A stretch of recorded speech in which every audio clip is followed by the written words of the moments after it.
Hello friends, welcome back to net web with Sakshi. और आज मैं एक नई सीरीज़ आप लोगों के लिए लेके आई हूँ क्योंकि काफ़ी सारे जो इम्पोर्टेंट टॉपिक्स थे पेपर वन के वो मैं आपको करा चुकी हूँ। तो अब मैं आपके लिए एक सीरीज़ लेके आई हूँ जिसका नाम है नेट के पेपर वन में 2 मार्क्स पक्के।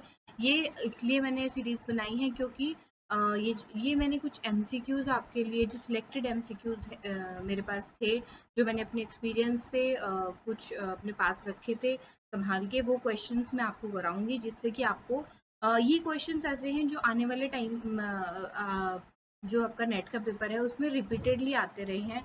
कभी कोई क्वेश्चन आ जाता है, कभी घुमा फिरा के उसी वही क्वेश्चन आ जाता है, कभी उसके ऑप्शंस क्वेश्चन बन के आ जाते हैं, कभी क्वेश्चन जो है वो ऑप्शंस में आ जाता है। तो इससे रिलेटेड क्वेश्चन ही आपके जो है वो आपके पेपर वन में आते हैं। तो जो मेरा एक्सपीरियंस है उससे मैंने आपके लिए एक सीरीज बनाई है जो कि मैं आज आपके साथ शेयर करने वाली हूँ। और ऐसे ही धीरे धीरे करके मैं आपको अभी आज मैंने रिसर्च के क्वेश्चन बनाए हैं, धीरे धीरे करके अभी रिसर्च के कुछ दिनों तक हम एक दो और क्वेश्चंस करेंगे, एक दो वीडियोस और बनाएंगे रिसर्च के ऊपर। और फिर उसके बाद हम बाकी जो टॉपिक्स हैं जैसे कि आपका टीचिंग हो गया या आपका हायर एजुकेशन हो गया या आपका लॉजिकल रीजनिंग हो गया, इनके ऊपर भी क्वेश्चंस बनाएंगे। ठीक है। तो आज जो हमारा टॉपिक है, सबसे पहले मैं अपना इंट्रोडक्शन दे देती हूँ। मैं पीएचडी कर रही हूँ सेंट्रल यूनिवर्सिटी ऑफ जम्मू से, 4 बार नेट क्वालिफाई कर चुकी हूँ और 2 साल का मुझे असिस्टेंट प्रोफेसर का एक्सपीरियंस है। तो आज की फ्रेंड्स जो हमारी सीरीज है उसका नाम है नेट पेपर वन में 2 नंबर पक्के सीरीज। इस सीरीज का मतलब ही यही है कि जितने क्वेश्चंस आप मेरे साथ करेंगे, तो हर सीरीज में से ऐसा बहुत पॉसिबल है कि आपके हर सीरीज में से एक क्वेश्चन या 2 क्वेश्चन जरूर भिड़े। तो इसलिए आप इस सीरीज को जरूर ध्यान से करें।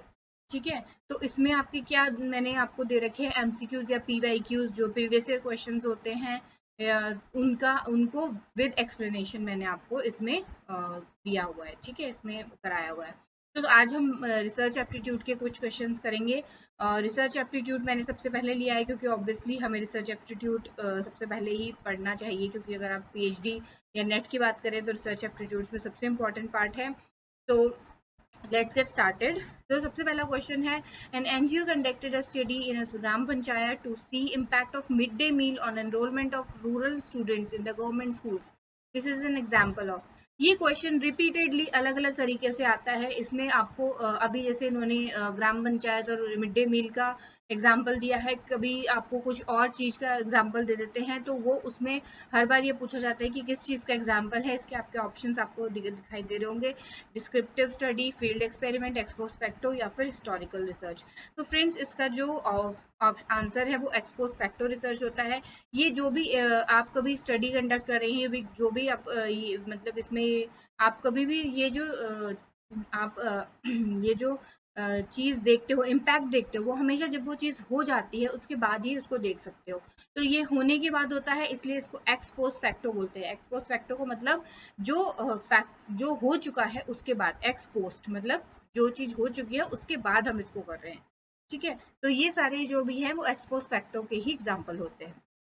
नेक्स्ट है आपका, which scientific method is a top down और कन्फर्मेटरी अप्रोच। टॉप डाउन या कन्फर्मेटरी अप्रोच आपको पता होगा, या अगर नहीं पता है तो आप डिडक्टिव और इंडक्टिव को ढंग से पढ़िएगा। अगर आपको कोई प्रॉब्लम है तो आप मेरे से कमेंट सेक्शन में बोल सकते हैं, मैं इसके ऊपर एक वीडियो बना दूंगी डिडक्टिव और इंडक्टिव के ऊपर। तो जो आपका टॉप डाउन होता है वो आपका, ये आप याद रख लीजिए, डिडक्टिव अप्रोच होता है, और इसका उल्टा जो आपका बॉटम अप्रोच होता है वो आपका इंडक्टिव होता है। तो आप इसको ध्यान में रखिए कि जो टॉप डाउन होता है वो डिडक्टिव होता है और बॉटम अप जो होता है वो आपका इंडक्टिव होता है। ठीक है। नेक्स्ट आपको क्वेश्चन है, which type of research is more likely to provide evidence about cause and effect relationship between variables. ये क्वेश्चन भी बार बार रिपीट होता है कि कौन सी रिसर्च के टाइप में हमें कॉज एंड इफेक्ट रिलेशनशिप के बारे में पता चलता है वेरिएबल्स के। ठीक है। तो ये जो आपकी रिसर्च है वो है आपकी एक्सपेरिमेंटल रिसर्च। एक्सपेरिमेंटल रिसर्च से ही आपको सबसे ज्यादा कॉज एंड इफेक्ट रिलेशनशिप के बारे में पता चलता है वेरिएबल्स के। ठीक है। नेक्स्ट है आपका, in a study of two variables when one variable goes up then the value of another variable goes down is known as. आपने देखो, अगर आप कोई दो वेरिएबल्स की स्टडी कर रहे हैं और आप देख रहे हैं कि एक वेरिएबल की जो वैल्यू है वो अगर ऊपर जाती है तो दूसरे वेरिएबल की वैल्यू जो है वो नीचे आ रही है, या एक वेरिएबल की नीचे जा रही है तो दूसरे की ऊपर जा रही है, तो इस कोरिलेशन को हम क्या बोलते हैं? Positive correlation, no correlation, negative correlation, या फिर फ्लक्चुएटिंग कोरिलेशन।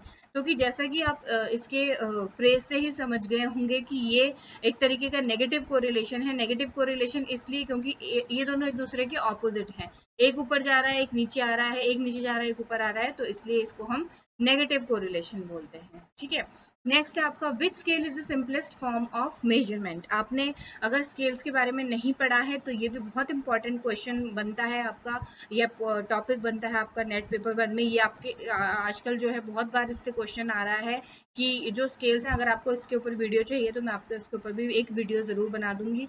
इसमें आपका जो इसमें पूछा गया है कि सबसे सिंपलेस्ट जो स्केल होता है मेजरमेंट के लिए वो कौन सा होता है, तो इसका आपका आंसर है नॉमिनल स्केल। नॉमिनल स्केल सबसे सिंपलेस्ट होता है। उसके बाद आपको पता ही होगा ये नॉमिनल के बाद आपका ऑर्डिनल आता है, ऑर्डिनल के बाद आपका इंटरवल आता है, और इंटरवल के बाद आपका रेशो आता है। ठीक है, फिर आपका है विच स्केल हैज एब्सोल्यूट जीरो। ये क्वेश्चन भी बहुत बार आता है कि एब्सोल्यूट जीरो जो होता है वो आपके किस स्केल में होता है, तो वो आपका जो होता है वो रेशियो स्केल में होता है, आपका जो एब्सोल्यूट जीरो होता है। ठीक है, तो ये इसीलिए इसको सबसे बेटर स्केल भी माना जाता है क्योंकि इसमें एब्सोल्यूट जीरो होता है। ठीक है, तो ये आपका रेशियो स्केल हो गया। नेक्स्ट क्वेश्चन है आपका factor analysis is used for. Factor analysis का हम यूज क्यों करते हैं?